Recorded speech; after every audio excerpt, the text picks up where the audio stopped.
This episode of the Y-Files is brought to you by Kraken.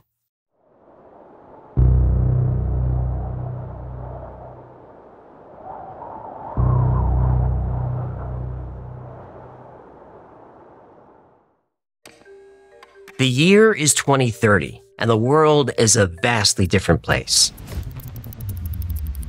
For years, rumors circulated about secret societies and shadowy organizations controlling global events. But nobody realized the true scope of their power until it was too late. Michael Jansen, a freelance journalist, had always been skeptical of fringe theories. But as he began to investigate further, he stumbled upon a web of conspiracy that threatened to unravel the very fabric of society. Through his research, Michael discovered the secret organizations did, in fact, exist. Over many years, the members of these groups had been slowly consolidating power. The goal was to control every aspect of human life. As their influence grew, so did chaos and upheaval around the world. Economies collapsed, governments crumbled, and the very idea of individual freedom became a distant memory. They told us it was for the greater good. So now, as Michael wanders the streets of the once great city of New York, he can't help but reflect on the events that led to this moment. The signs had always been there, hidden in plain sight. But by the time anyone thought to act, it was already too late.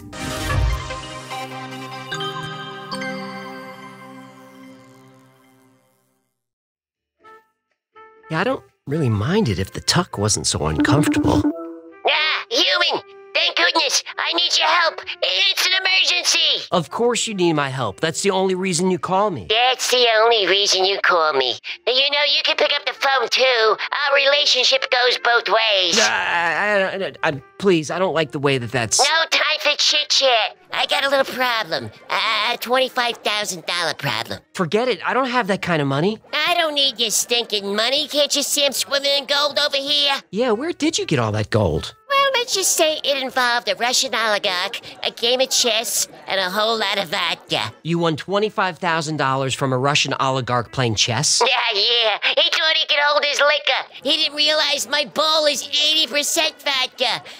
I'm swimming in 160 proof. He had no chance.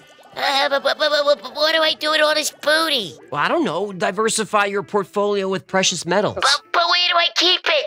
Oh, I know. I could bury it in the backyard. Don't dig another hole in the backyard. Yeah, you're right. We don't need another code brown. Maybe, I don't know, turn it in for cash. That green paper that's not even backed by anything? Are you nuts?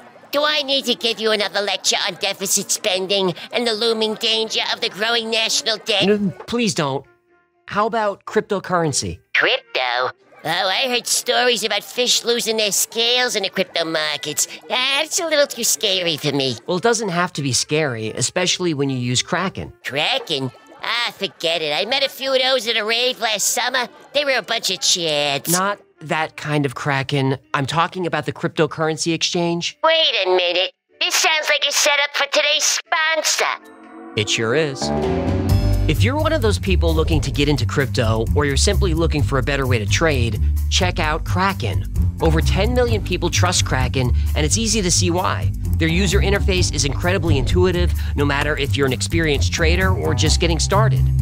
And Kraken's usability doesn't come at the expense of security either. They protect your assets with some of the highest standards of security in the industry. And if you've ever got questions, Kraken's award-winning support team is on standby 24/7, online, in the app, whenever you need it. Whatever trading strategies you've got in your playbook, Kraken gets you started with as little as $10. Head over to kraken.com and see what crypto can be. This is not investment advice. Crypto trading involves risk of loss and is offered to U.S. customers through Payward Interactive Inc. Kraken.com, huh? Yep, Kraken.com. And look, they may be a sponsor, but I've actually been a Kraken customer for many years. This sounds perfect. Wait, hang on. Are you still gambling with the Russian oligarch? Yeah, hang on. He just challenged me to a game of Marco Polo. Uno minuto, Yuri. He doesn't realize I don't have eyelids. The poor bastard.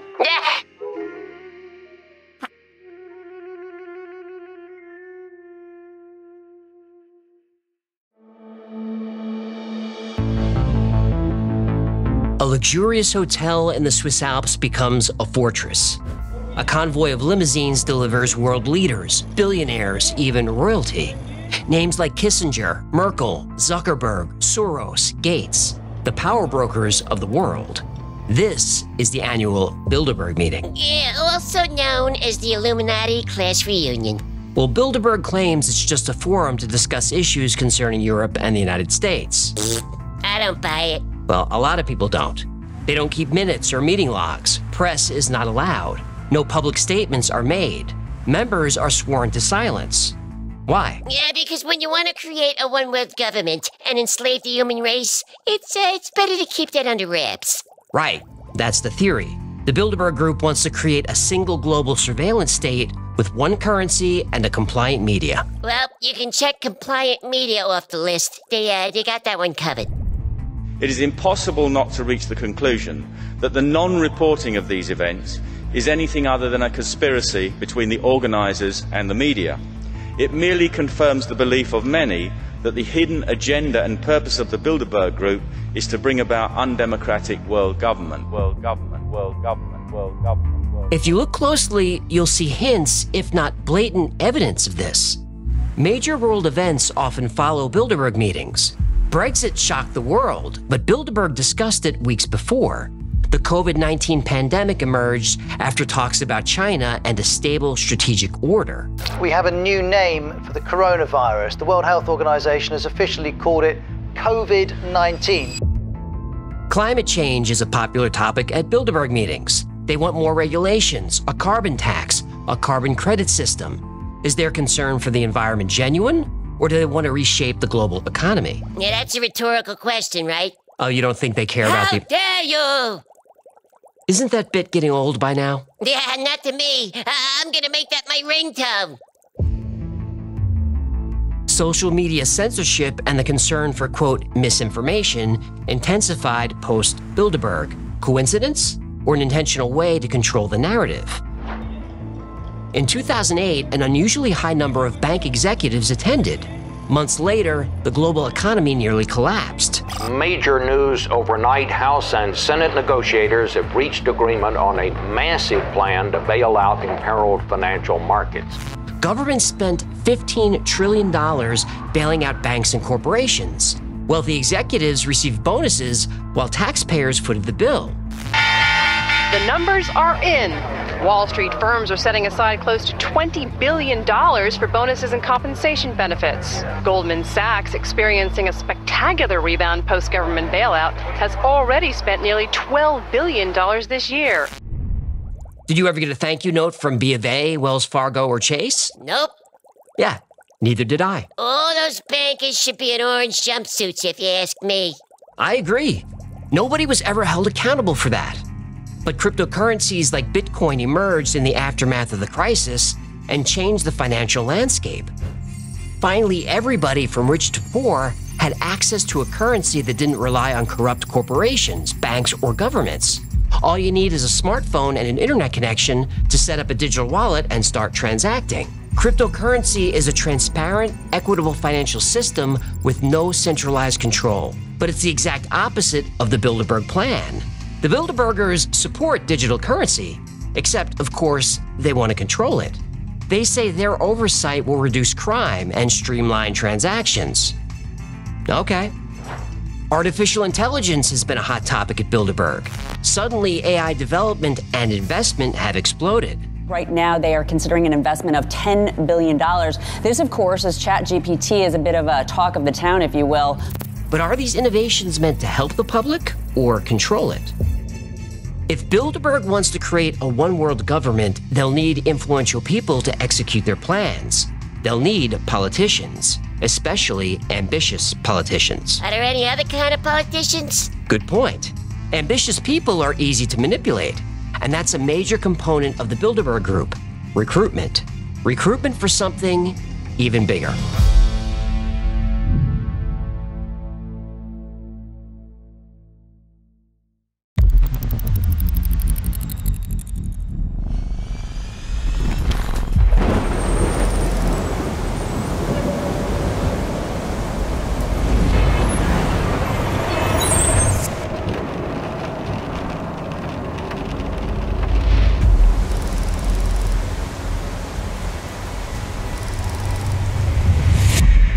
Michael Jansen hunched over his desk, engulfed by a sea of newspaper clippings and the eerie glow of multiple screens.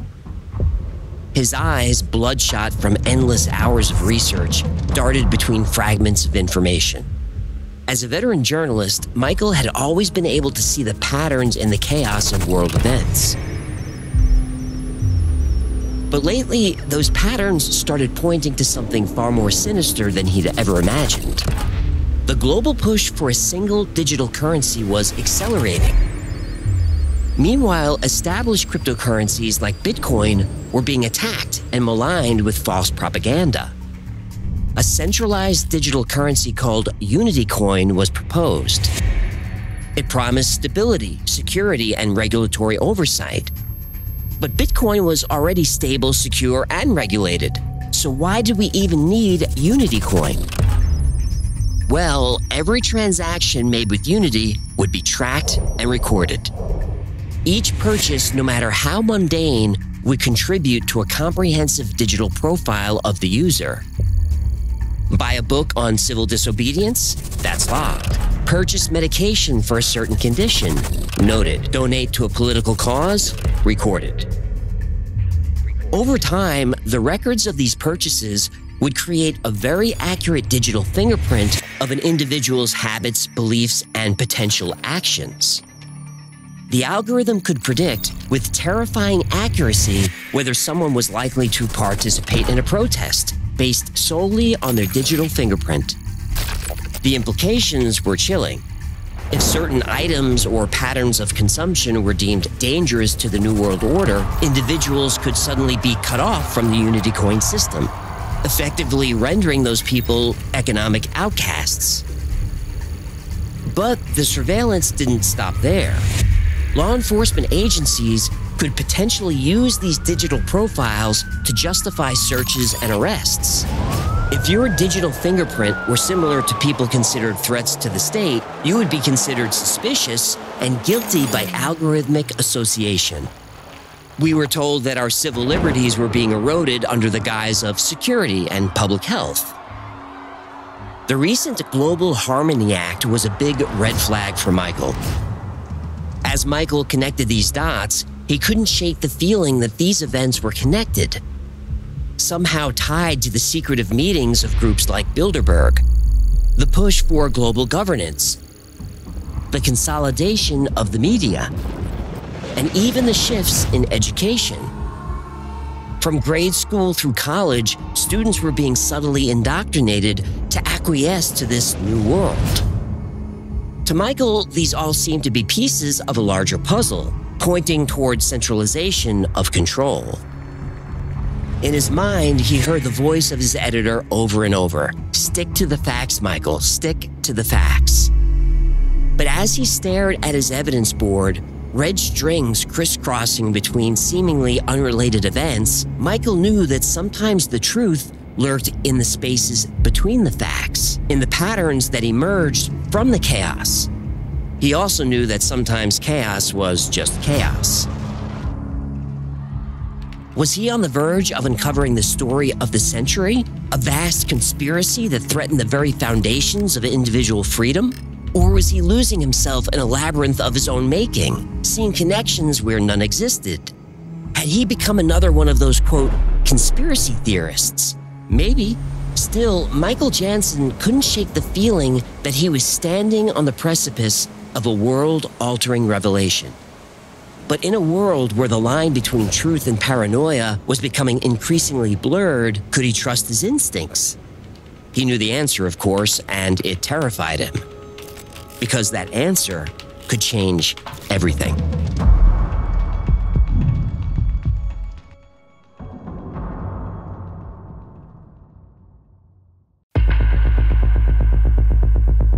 Bilderberg meetings have been known to transform obscure people into global powerhouses. Margaret Thatcher and Tony Blair were fairly minor political players. Not long after attending a Bilderberg meeting, they became prime ministers. Angela Merkel wasn't very well known. A few months after Bilderberg, she was Germany's first female chancellor. In France, Emmanuel Macron went from banker to president. In Italy, Romano Prodi went from professor to prime minister. Pedro Sanchez became Spain's prime minister without an election. Mariano Rajoy has been ousted as Spain's prime minister after a no-confidence vote, with Socialist Party leader Pedro Sanchez taking his place. After a Bilderberg meeting, Jens Stoltenberg became Norway's prime minister and is now the Secretary General of NATO. Ursula von der Leyen jumped from German defense minister to leader of the European Union. So, Sorry about that. Hold on, let me put that on silent. My bad. Yeah, go ahead. So Bilderberg has Europe covered. What about the United States? They recruit from there too. What does the governor of Arkansas have to do with international policy? Why was he at a Bilderberg meeting in 1991? Nobody knows. But a few months later, Bill Clinton announced his run for president. To provide that proven leadership is our challenge in 1992, and that is why today I proudly announce my candidacy for President of the United States of America. By 1993, he was in the Oval Office. Oh, you know who else was in his office? I want you to listen to me. I'm going to say this again.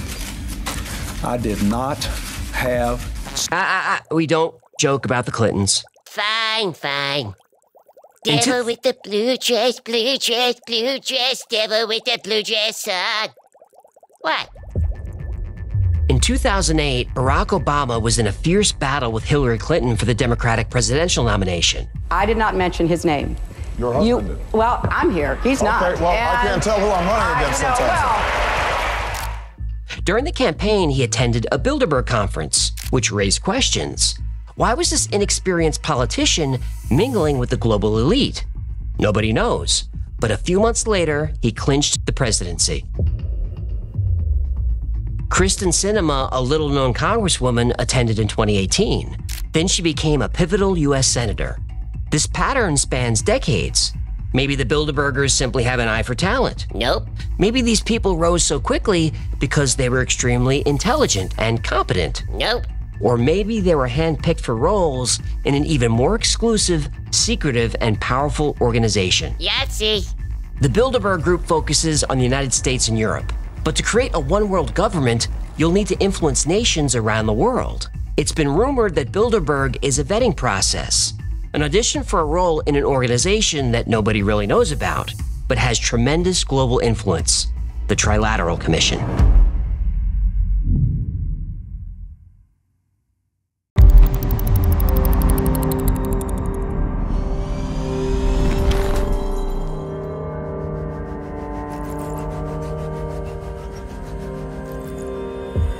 Michael Jansen watched the news with a growing sense of unease.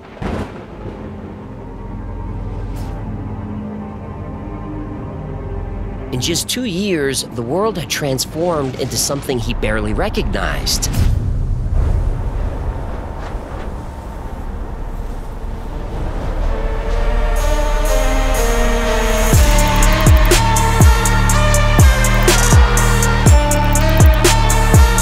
A dystopian reality that seemed ripped from the pages of a science fiction novel.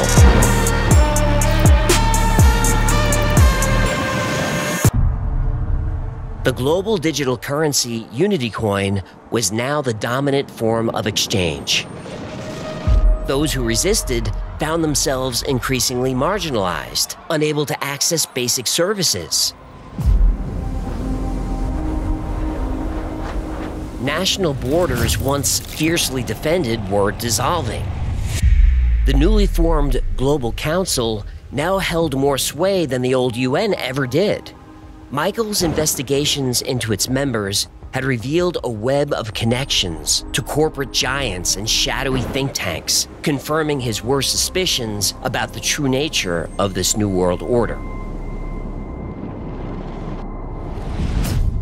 Most alarming was the rollout of the Harmony chip. This subdermal implant, no larger than a grain of rice, was being hailed as a miracle of modern technology.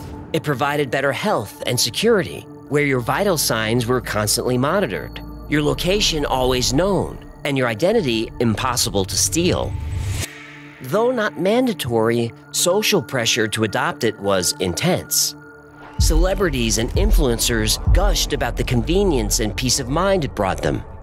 News segments highlighted heartwarming stories of lives saved by the chip's health monitoring capabilities. The pressure to conform was immense. Employers began encouraging their workers to get chipped, hinting at better opportunities for those who complied. Schools implemented chip-based systems for everything from attendance to lunch payments, leaving unchipped children feeling left out. Those who expressed even the slightest concern were labeled paranoid or conspiracy theorists. Michael had lost friends who bought into the propaganda. One by one, they got chipped, each time insisting it wasn't that bad or that he was overreacting. But Michael noticed subtle changes in the behavior of people with the Harmony chip. They self-censored. They were more compliant with authority. They were more docile.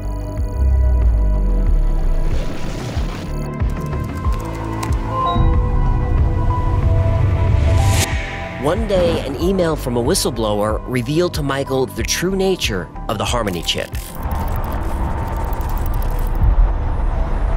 It wasn't just a passive tracking device. It could influence mood and behavior by causing the body to release certain hormones and chemicals. This could become the ultimate tool of control. As Michael included these latest findings in his story, colleagues had warned him to back off. He'd noticed an unmarked van parked up the street from his apartment. He knew he was under surveillance, but Michael couldn't stop. He was on to something big, something that threatened the freedom of everyone on Earth. Michael was reeling from hours and hours of disturbing rabbit holes and anonymous whistleblowers. He couldn't shake the feeling that time was running out, but he was exhausted. He had to call it a night. As was his routine, he encrypted his research and put the files on his portable drive. Next, he sent the files to his anonymous email address. But anonymous didn't mean what it used to. Sooner or later, his files would be found. And as he hit send, Michael wondered how much time he had left before they came for him.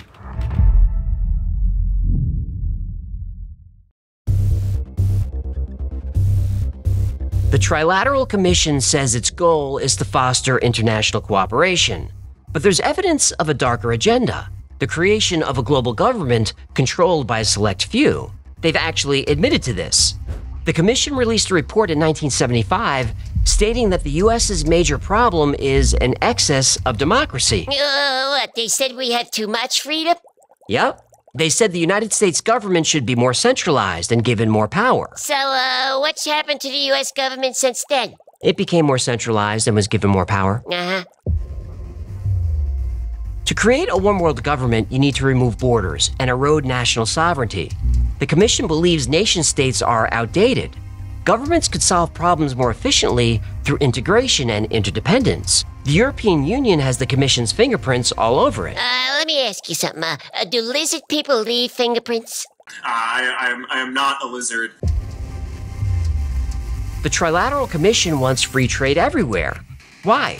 To promote economic integration and interdependence. Using a single currency also helps.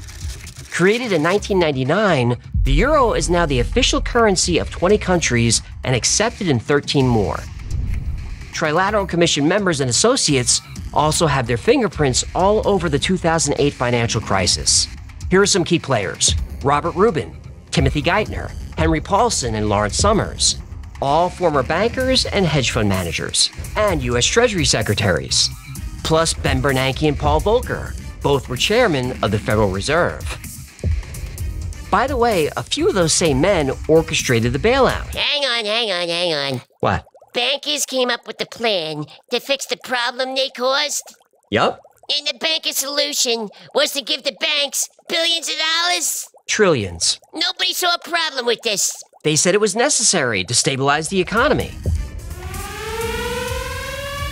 I think this is the most significant financial crisis in the post-war period. There are fears the sell-off will continue on Wall Street. I'm going to be continuing to consult with congressional leaders to find a way forward to get something done as soon as possible. We need to get something done. But it sounds like a calculated move to consolidate wealth and power. Goldman Sachs, earns $2.3 billion last year. They received $10 billion in taxpayer funds, which we should say they've already paid off. But then they paid out $4.8 billion in bonuses, more than twice what they took in. The numbers are in. Wall Street firms are setting aside close to $20 billion for bonuses and compensation benefits. The 4 top executives of Merrill Lynch took home $121 million in bonuses, Heidi, even as the company lost more than $15 billion in the quarter. But the Commission's favorite tool for controlling the world's economy? Climate change. How dare you? How dare you? How dare you? How dare you? How What? dare you?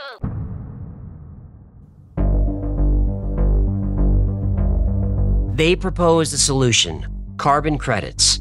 Every industry, every small business, every person would have a cap on how much carbon they emit. If you go over your limit, you pay a fine, or you buy more carbon credits. Imagine smart meters in every home. Once your credits run out, your heat shuts off, so you freeze or buy more credits. Yeah, buy them from who? The transactions would be handled by the banks. The banks, they control. That's right. They say this system would save the planet. And it might. It would also be a great way to control people, especially the poor and middle class. But how can such radical changes be implemented without public outcry? Mind control. No, not by using chemtrails or putting something in the water. Their mind control is subtle persuasion and distraction and propaganda. But you're not going to fall for propaganda delivered by bankers you've never heard of. The propaganda is delivered by people you already know.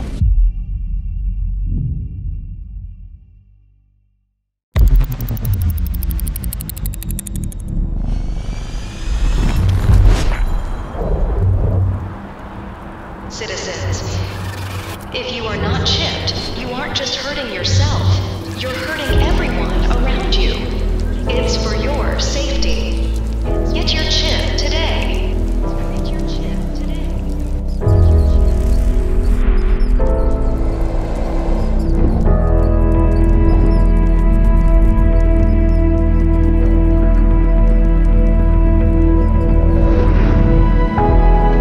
Michael Jansen huddled in his safe house, surrounded by humming servers and dead drops from his network of whistleblowers.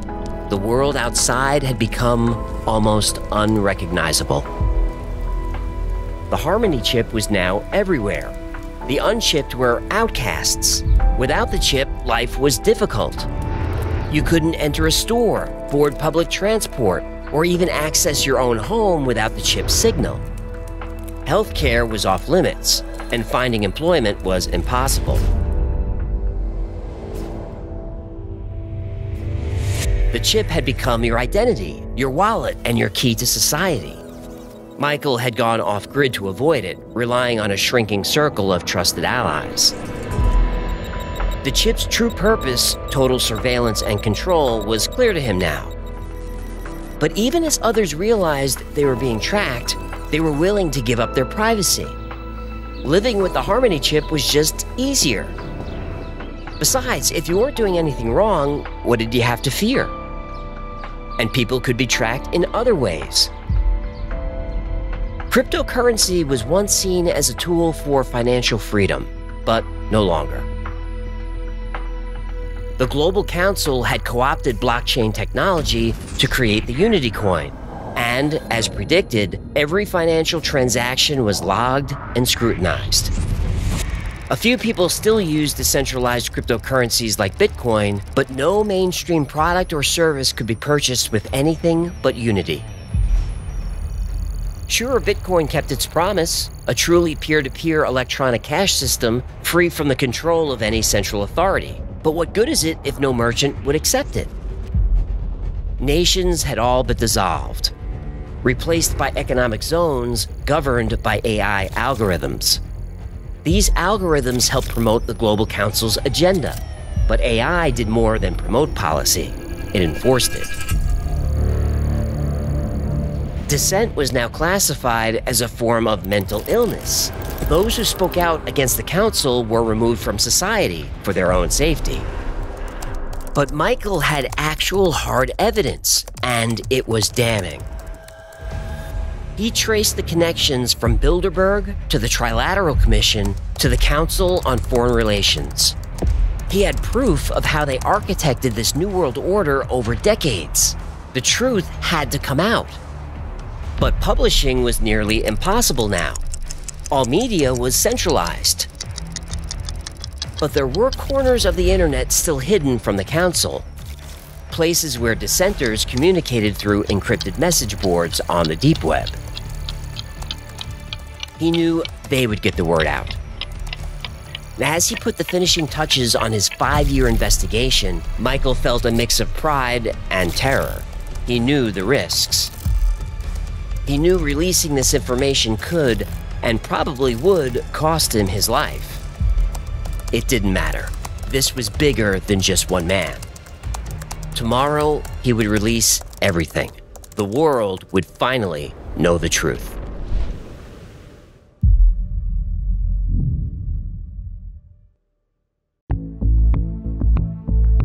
The Council on Foreign Relations, or CFR, has been described as the most powerful private organization in the United States. It influences every level of American government, media, and academia. Its membership is full of power brokers, former presidents, secretaries of state, CIA directors, Federal Reserve chairs, and media billionaires. Some are also members of the Trilateral Commission. Others are also members of Bilderberg. A few are members of all three groups, including architects of the 2008 bailout. The Council's stated mission is to be a resource for understanding foreign policy. The Council on Foreign Relations is an unbiased, unvarnished view of policy. But its true purpose seems more profound. Shape American foreign policy in service of a one-world government. The CFR supports international bodies like the UN and the World Bank. It supports SDRs, or special drawing rights.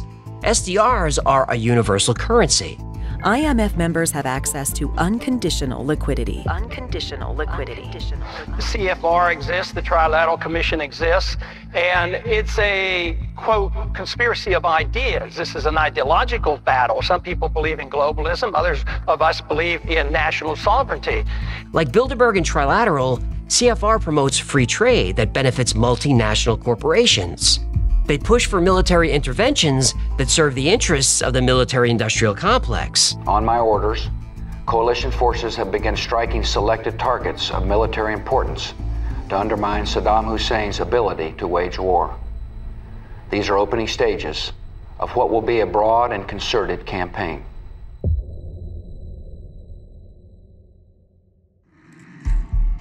These groups could easily lay the foundation that leads to world domination. But you can't win hearts and minds on a platform of world domination. The CFR's reach extends beyond politics. Its reach includes Hollywood. Movie stars can shape minds. A famous trusted face can help craft a narrative. They'll use phrases like global unity and global community to make a one-world government seem perfectly normal. If you want to live in a society that is receptive to new people and ideas and commerce and travel and globalization.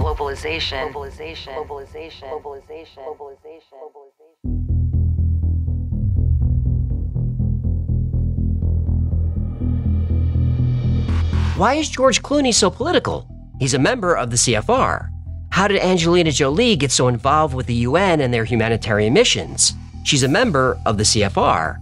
Anderson Cooper, George Stephanopoulos, and Leslie Stahl are journalists, but not impartial ones. They're members of the CFR. Now, before you start screaming that the Council on Foreign Relations sounds like a left-wing group, know that Dick Cheney is a member. It's good to be back at the Council on Foreign Relations. As Pete mentioned, I've been a member for a long time and was actually a director for some period of time. I never mentioned that when I was campaigning for re-election back home in Wyoming. John Bolton, Condoleezza Rice, and many other prominent Republicans are members of the CFR. They don't even hide it anymore. You know, the Trilateral Commission, as well as the Council of Foreign Relations. No matter what, which president, which party is in power, they will appoint to the major offices members of these two committees. For many Americans, politics has become far more personal and divisive than it once was. And now, in the run-up to the November election, that's creating some friction in families. The problem is focus on social politics. That's part of it, but it's also...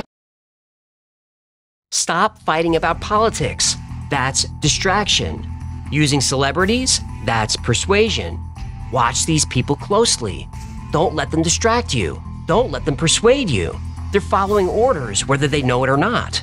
The decisions made by Bilderbergers, trilaterals, and the CFR impact the lives of everyone on the planet. Yet there is no transparency. There is no accountability. And if they achieve their goal, there will be no democracy.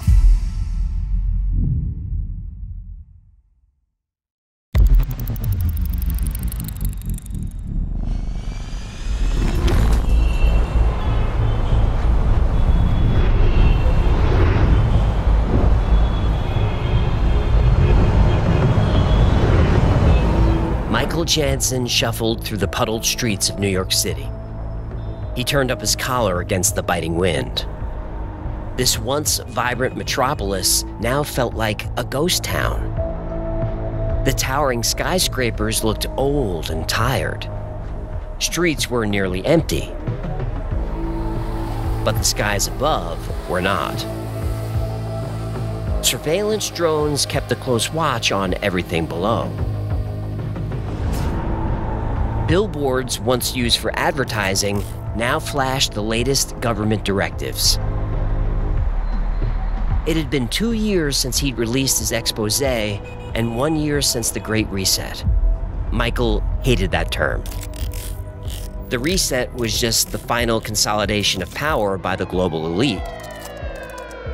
He remembered the day he uploaded his findings to the deep web, and for a brief moment, it seemed like the world would change.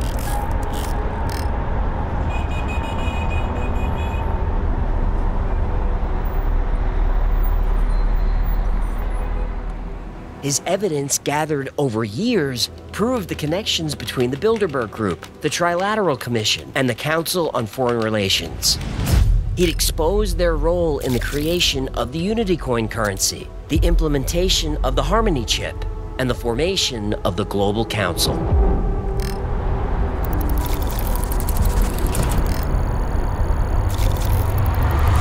For a few weeks, the world was chaos. Protests erupted everywhere, but the response was swift and brutal. The Global Council declared a state of emergency.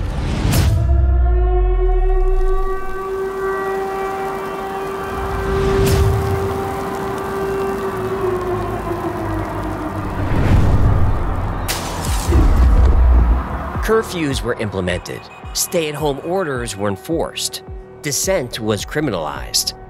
Those who spread misinformation, including Michael's actual evidence, were not just conspiracy theorists. They were labeled threats to democracy. The irony made him furious. Michael proved that democracy had been replaced by authoritarianism, yet he was the threat. The candidates in the last election, if you can call it that, were members of or supported by the Global Council, the group he'd publicly exposed.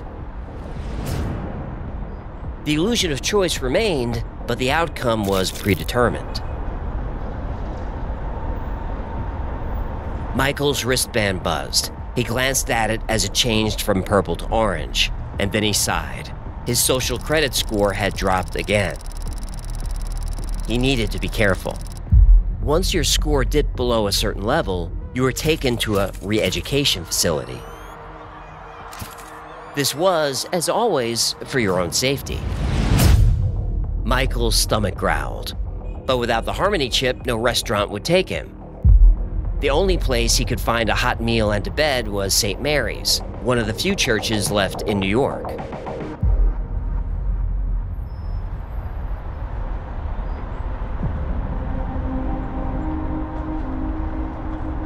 The Global Council had slowly marginalized religion over the years. It began subtly, with increased taxes on religious properties and restrictions on public gatherings. They cited concerns about social harmony and the need for a unified global culture. The media, under council control, painted religious beliefs as outdated and superstitious. Schools banned religious education as it was uninclusive. Instead, children were taught about the virtues of global citizenship. It also helped that the Harmony chip was able to steer people away from their faith. The truth was, religion was a source of authority, morality, and community outside the council's control. It offered people hope and meaning that didn't align with the council's worldview, and that was a problem. On his way to St. Mary's, Michael passed World Unity Plaza, formerly Times Square. Michael was still amazed at how quickly it happened. The erosion of privacy, the consolidation of corporate power, the gradual surrender of individual freedoms, all in the name of security and prosperity. He tried to warn everyone. He had the proof, but it wasn't enough. Despite the rain, World Unity Plaza was busy. Bright digital billboards showcased the latest achievement of the global government. The headline proudly announced the end of poverty. Sure, there was no more poverty because the word poverty was redefined. Food stamps, housing subsidies, public transportation, and other social services were now part of your earnings. That was added to your universal basic income. Suddenly, those struggling to survive were earning more than before. But that was just on paper. He thought the end of poverty sign should be replaced with the end of the middle class. At least that would be the truth. But nobody really cared about the truth anymore. Inside the church, Michael ate his soup at a table with other unchipped people. Churches had become the last refuge for those resisting the New World Order, but he knew churches wouldn't last long. Anything that interfered with, quote, progress disappeared.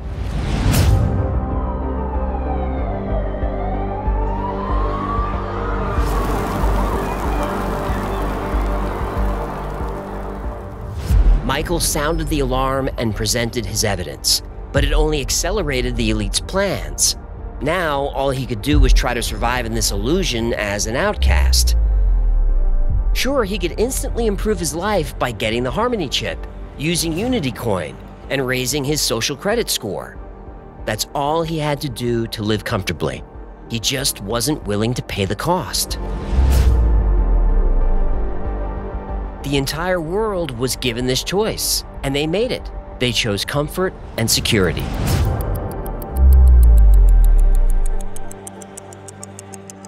And all it cost them was freedom.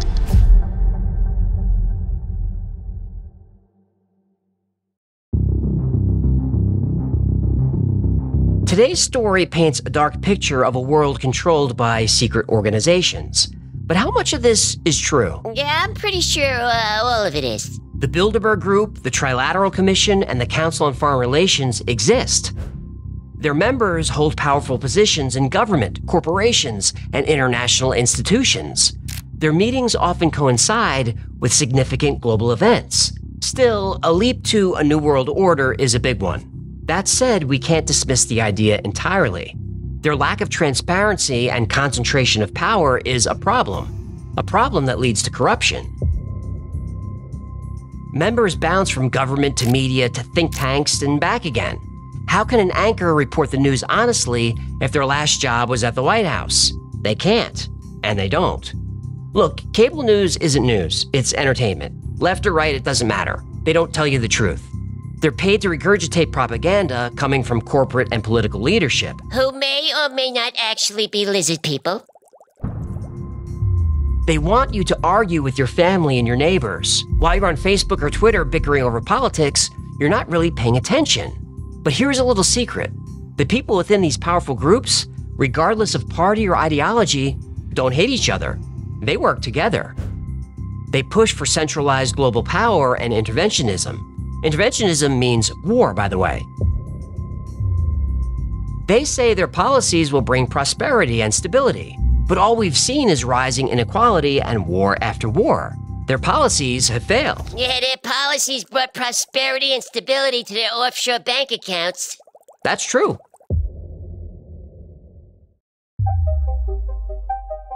For decades, they've controlled foreign policy. They've created a system that intermingles public and private interests to benefit a select few at the expense of the rest of us. The American people had to bail out AIG, but most Americans still lost 40 to 50% of their retirement plans. If we had not made that action, they would have lost 70%. They say short-term sacrifices must be made for a better future. A better future for who? In 1970, the top 10% of the U.S. population earned 30% of total income. Now they earn almost 50%. In 1970, they owned 60% of total wealth. Now they own almost 80%. That's why I kept talking about the 2008 financial crisis. My parents lost half their retirement savings. People, regular people, got hurt. More big-name companies made plans to shed workers. The bank that got billions in free money from the taxpayers then turns around, cuts off credit to a local business, and then won't authorize workers to get a penny upon leaving with 3 days' notice. We're outraged. Now, do I believe the crash was orchestrated by one of these secret groups? No. But the crisis was caused by Wall Street greed and corrupt regulators who were members of these groups. They crashed the system and we had to bail them out. This is mom and pop grocery stores don't get this break. When they make bad financial decisions, they go out of business. But the rich and famous Wall Street, New York City fat cats expect Joe's six-pack to buck it up and pay for all this nonsense. We were told they're too big to fail. We could lose our homes. The economy could collapse. We have to bail out the banks, insurance companies, big car manufacturers. It's a global financial crisis, so please take our money. Take our money, raise our taxes, raise them! And they did. And those companies were saved. And wealthy executives got even wealthier. Bear with me for a second. Our taxes funded these bonuses. James Gorman of Morgan Stanley got a $4.9 million bonus. John Stump, Wells Fargo, almost $6 million. Lloyd Blankfein, Goldman Sachs, $9 million. John Thain, Merrill Lynch, $15 million bonus. Kenneth Chenault, American Express, almost $19 million. Vikram Pandit, Citigroup, $24 million. Jamie Dimon, JP Morgan Chase, $29 million. Robert Kelly, Bank of New York Mellon, $35 million. Lawrence M. Small, Fannie Mae, almost $43 million. While regular people lost their homes, savings, and retirement accounts, Citigroup cut Andrew Hall a bonus check for $100 million. I just read you the top 10 list. In total, about $20 billion was paid to bankers as bonuses after the bailout. Every executive and politician involved in that crisis should have gone to prison. Instead, they bought more homes, yachts, and private planes, and we paid for it.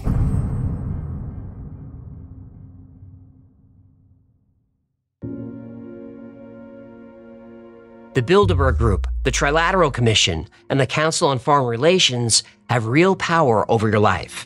They need to be watched closely. They'll present appealing ideas, global cooperation, a healthier population, a cleaner environment. We all want these. But when those ideas come from people who operate in secret, you have to ask, how does this idea benefit them? Because it always does. So what can we do? We have to elect leaders who demand transparency and accountability. But first, we have to care. We have to get off our phones, open our eyes, and get engaged. We have to stop giving up our freedom so easily. What the hell do you think she's gonna do? Set off a shoe bomb? This happened at Dulles Airport outside Washington. The woman's daughter complained that the search was, quote, prolonged and repetitive. It lasted for 6 minutes. Every time there's a global crisis, the elites promise to keep us safe. All we have to do is give up a little more freedom. And by passing the Patriot Act, we will make America safer while safeguarding our civil liberties and privacy. A top-secret court order is forcing Verizon to turn over all phone records for calls made in the U.S. to the National Security Agency, and not just calls made to overseas numbers. When you call grandma in Nebraska, the NSA knows. During the past week, we have heard about a series of major violations of our civil liberties, including the fact that NSA is collecting the phone records of tens of millions of Americans. This wholesale snooping on innocent Americans is an unacceptable violation of one of our most basic freedoms. They don't seize power, we give it to them. So the couple is vaccinated and got tested ahead of their trip to Hawaii as required. But when they arrived in Honolulu, they were ordered to quarantine in their hotel room or face arrest. And once they acquire a new power, they don't give it back. To require people to stay home, require people to not go to work, and to arrest people for trying to make a living. This all seems wrong. Seems wrong. Seems wrong. Seems wrong. Seems wrong. Seems wrong. Seems wrong. As long as these secret groups have power, there will always be another crisis they'll have to solve. The humanitarian crisis. Our response has been to the crisis. The refugee crisis. A crisis in the markets. Accelerating global food crisis. The financial crisis. The worst of the humanitarian crisis. A fiscal crisis. The public health crisis. A banking crisis. Its refugee crisis. And a growth crisis. The climate crisis. The climate crisis. The crisis of the old order. The crisis in the Central African Republic. Crisis of indifference. The Ukraine crisis. Or Ebola, or a crisis. The economic, social, and political crisis. Humanitarian crises. The missile crisis. As long as these secret groups have power, there will always be another crisis they'll have to solve. They'll promise to keep us safe. We just have to give up a little more freedom. Then a little more. Then just a little more. Eventually, we'll have no freedoms left. We'll be dependent on the select few who have all the power that slowly over time we gave them. Those select few know this. They want us distracted. They want us divided. Because they know that to create a new world order, all they have to do is wait.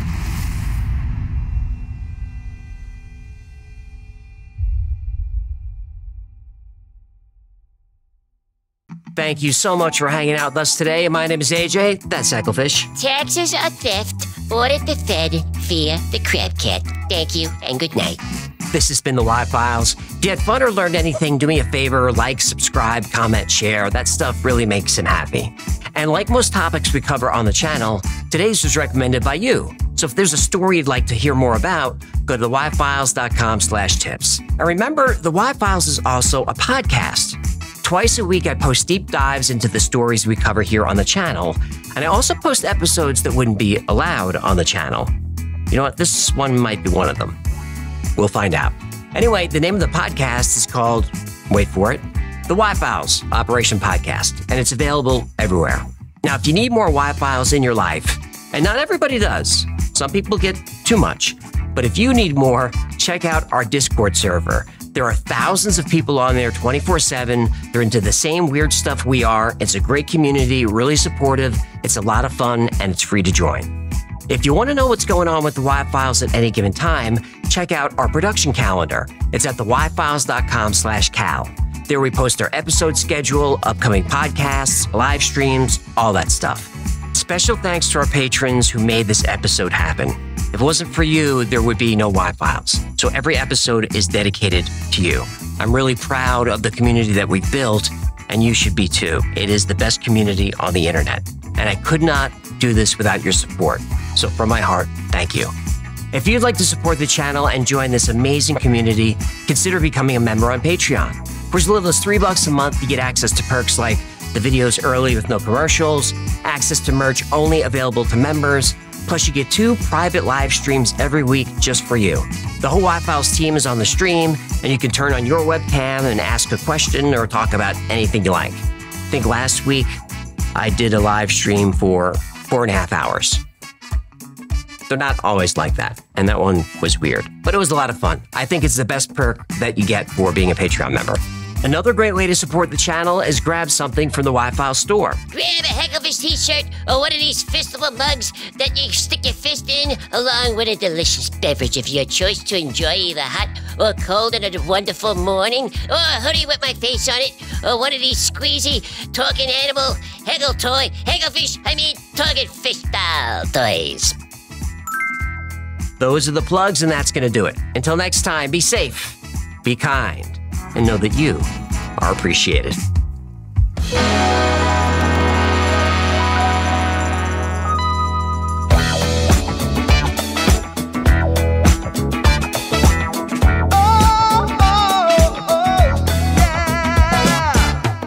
I played Polybius in Area 51. A secret code inside the Bible said I would.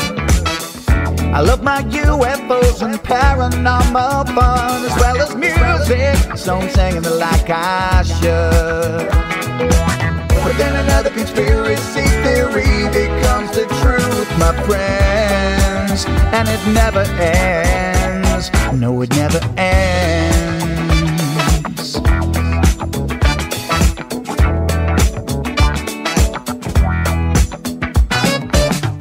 I feel the crap cat and got stuck inside Mel's hole with MK Ultra being only too aware.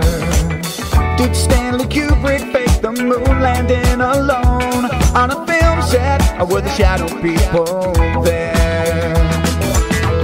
The Roswell aliens just fought the smiling man, I'm told, and his name was Cold. And I can't believe I'm dancing with the fish.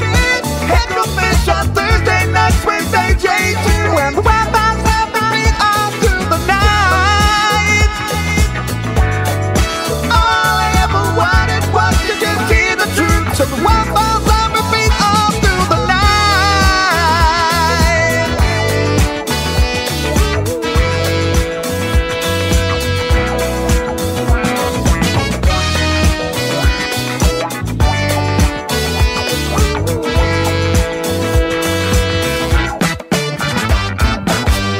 The Mothman sightings and the solar storm still come to Agatha, the secret city underground. Mysterious number stations, planets Earth 02, Project Stargate, and what the Dark Watchers found. We're in a simulation, don't you worry though. The Black Knight satellite, it told me so. I can't believe